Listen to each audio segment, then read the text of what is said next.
What's going on, guys? Welcome back to this year's Christmas Cheertacular. It's been few and far between for these. This is only the second video, and I apologize for that. But I finally have my Christmas decorations up.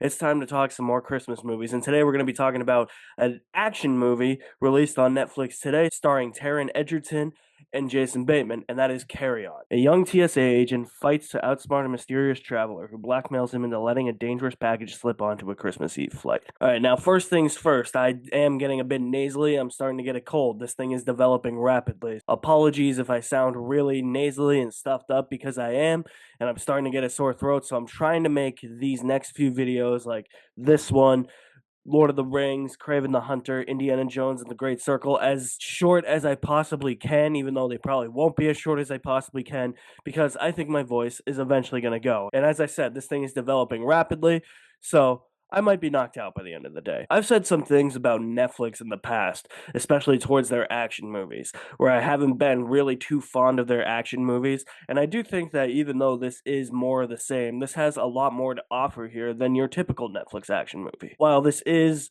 playing on the cliche of protagonist is in the wrong place, wrong time type of thing, like Die Hard does, this is essentially Netflix trying to make their own Die Hard Christmas movie, particularly Die Hard 2. This is an engaging action thriller, and Yame Colette Serra has so much expertise in this field where he's directed so many Liam Neeson action movies. This could feel like a companion to one of his other movies, The Commuter, where you are putting somebody in a situation that they don't want to be in, and it really brings up moral questions, really brings up what would you do in that situation, it brings up all those types of questions, and I gotta commend the movie for that. The first half of this movie is a lot of tension.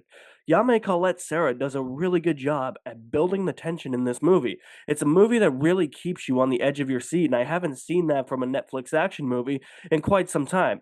Eventually, you do get your action set pieces, and there are some really good ones. There's a really great physical fight inside of a moving car where you can see stuff in the background flipping and crashing. It does look a little too digital, in my opinion. That's where I knew that the first half had built up the tension and now we were getting the action. And the movie actually plays it smart with the action because while this is set in an airport, it doesn't set the action right in the middle of the airport where there's a bunch of civilians.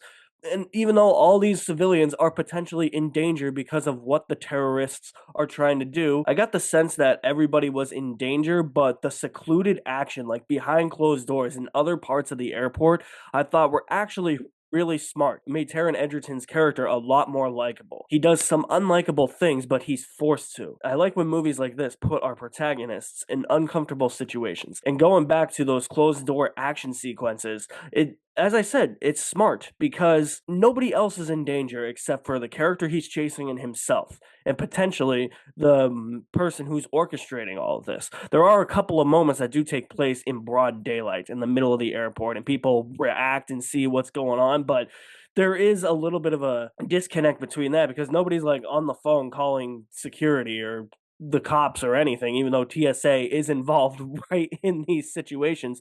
But I think the movie played it smart that way. I think it was a really brilliant way to actually be like, well, we can't show anybody getting killed in an airport. Let's put it somewhere else in an airport and let's do an action scene that way. And it led to some riveting action, some fun action, some entertainment, a lot. This entire movie is full of high stakes, tension, and action, particularly in that first half. I could see where people will be like, it takes a while to get going, but you could probably say that this is a 90-minute movie stuck in a 2-hour movie.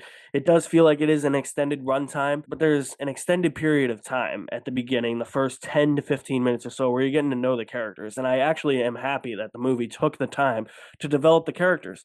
Is Carry On going to be a Christmas classic? I don't really know. I think that this was a pretty solid Christmas tale. There's people singing Christmas carols. That physical fight inside the moving car that I was talking about is set to the best Christmas song ever, Last Christmas. People are saying Merry Christmas to each other. I don't know if it'll get you into the Christmas spirit, but it does take place on Christmas Eve, and so I figured that that was effective enough. I think it got the Christmas spirit across enough. And I found it to be an entertaining thriller. I don't think that it's a groundbreaking thriller, but it is definitely better than most Netflix action movies. And I will say I enjoyed Carry On with a full bucket of popcorn.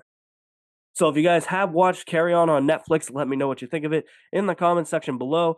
I'll leave my link to my website in the description below as well. You guys are the best. Thank you for watching. My name is Alex Madden, and I will see you at the movies somewhere.